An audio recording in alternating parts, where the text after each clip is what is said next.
Alright,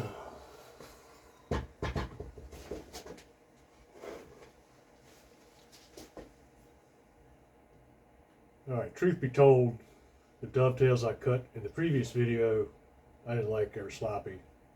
So I cut 2 new pieces and recut them. Alright, first thing I'm going to do so I don't screw up, I'll mark this 3A.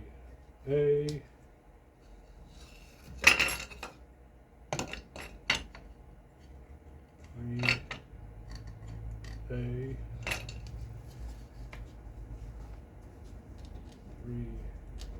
3B,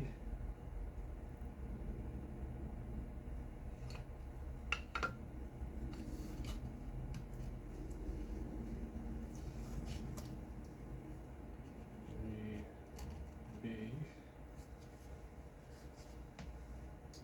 3C,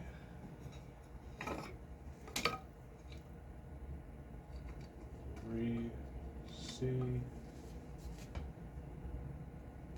3D, 3D.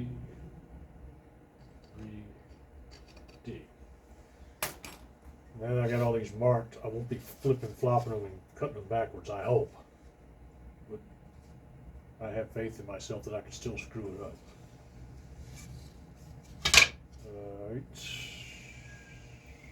Where is my marking wheel? Oh.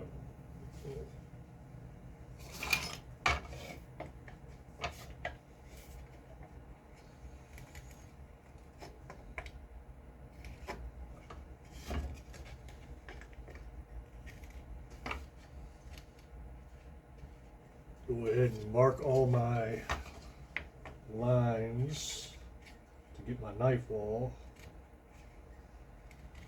where I can register my chisels and whatnot into it.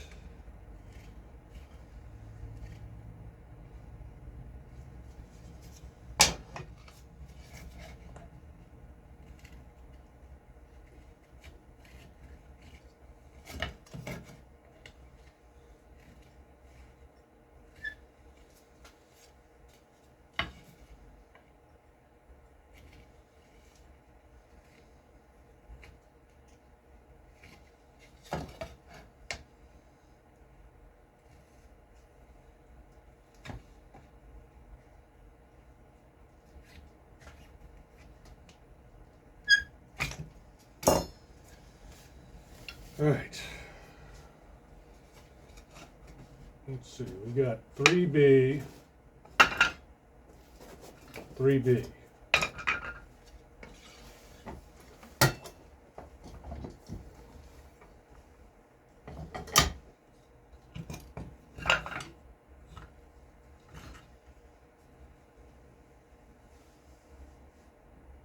So I'm going to use my plane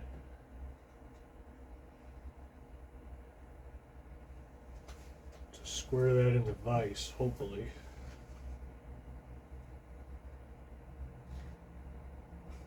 And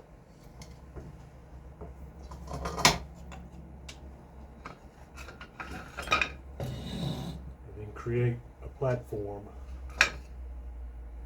at the same height so I can mark these.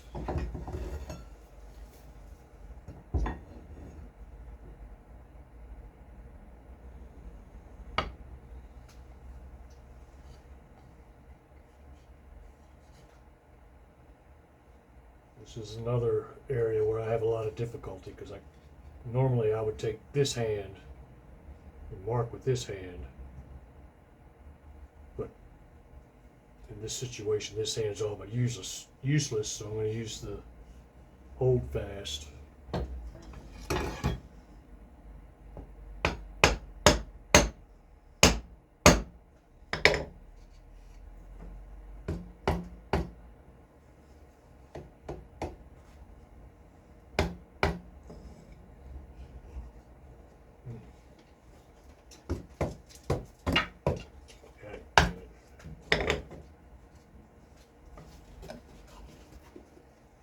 This is one of those critical steps. I screw it up.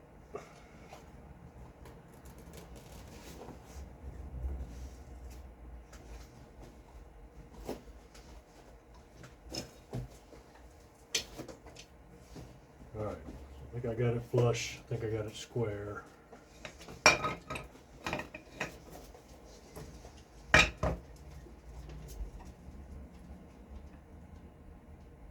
Take my marking knife and transfer the tails to my pin board.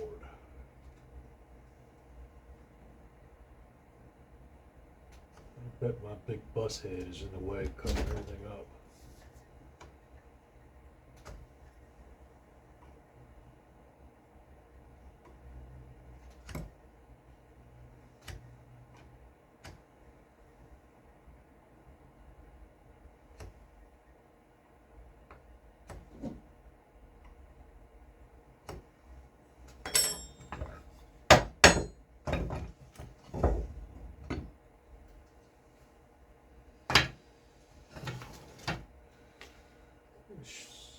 Oak is really hard to see your scribe lines.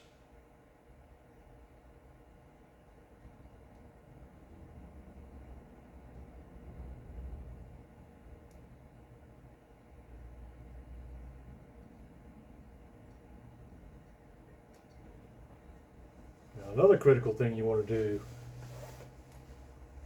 is mark your waist. So on this piece we were cutting the dovetails.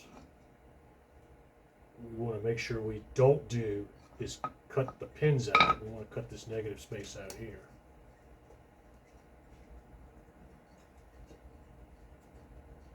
I know of what I speak because I have done it.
Alright, so again, another important thing, since we want to keep this and take this negative space away, I really want to cut right beside that line, not into it, because that line represents the knife mark of the tail, and if I cut into the line, then I'm going to create a gap. We don't want gaps. I'm actually going to lower this a little bit so I don't get that much vibration.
damn it.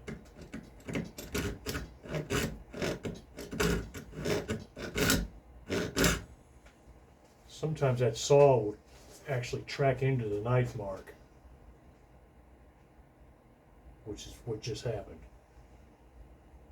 But I think I got a curve started to the left of it.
Alright, so I fret sawed well away from my wheel marking gauge, and now I can actually register the chisel right in that scribe line.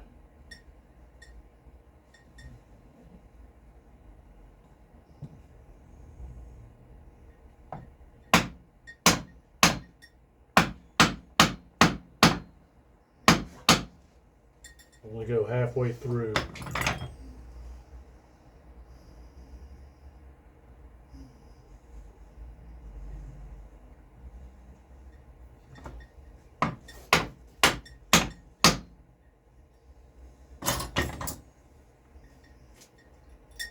Now this one, if you can see,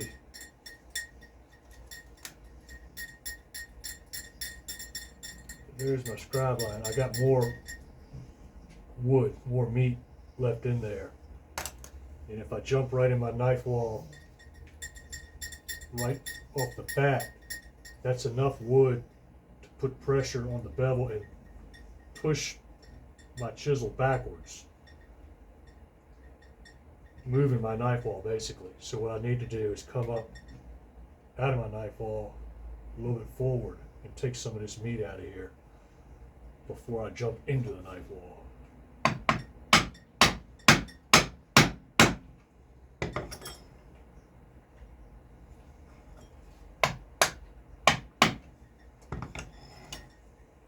Now I will go in the knife wall.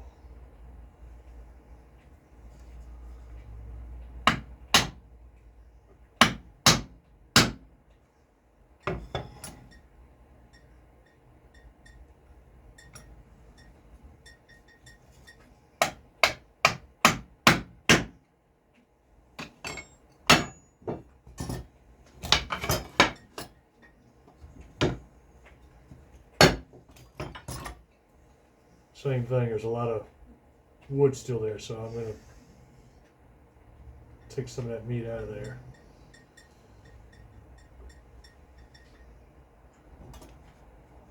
I don't know if you can see, but you should, I can see my knife wall. There's still plenty of space between that and my chisel.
Alright, let's try a fit. I know I'm going to have to trim a little bit.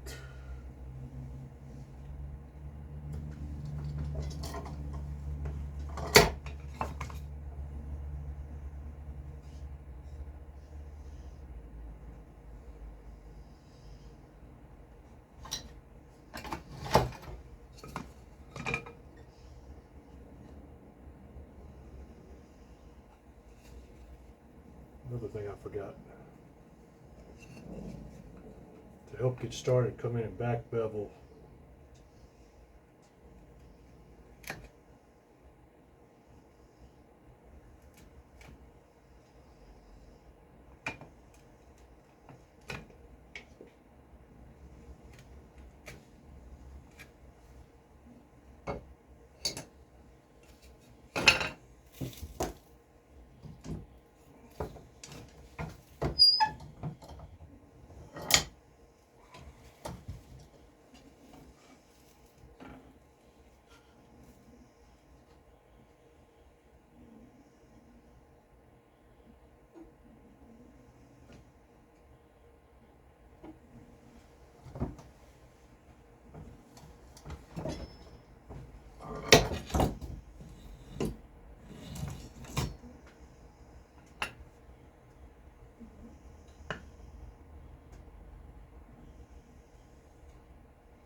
These two look good. That one I got way too much meat left in there, so.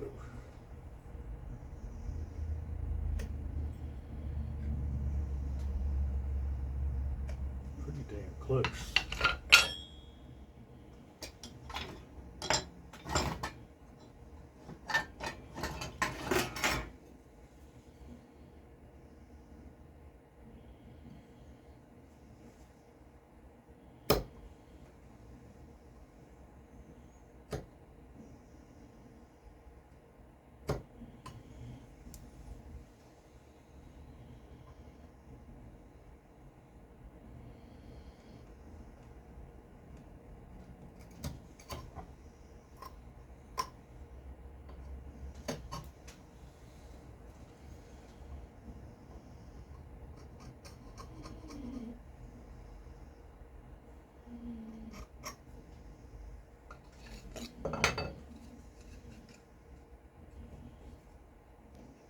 Still got a little debris in my corner there.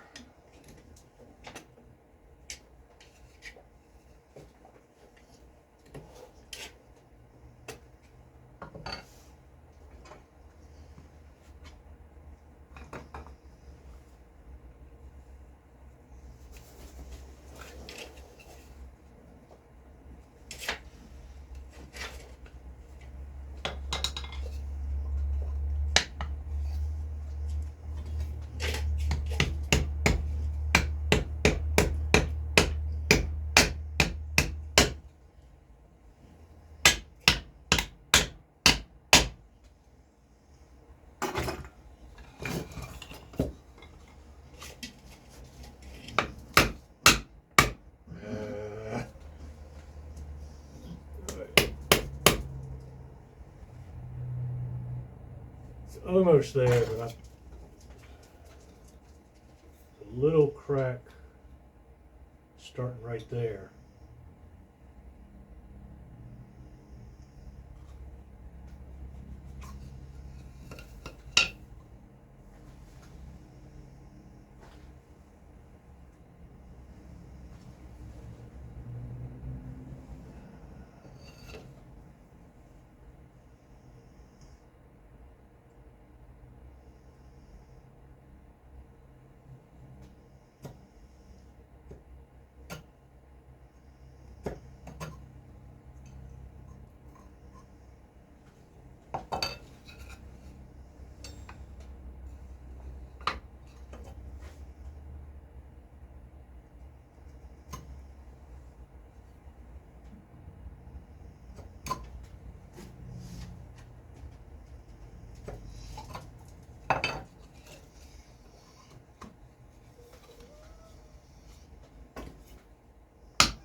So you can see.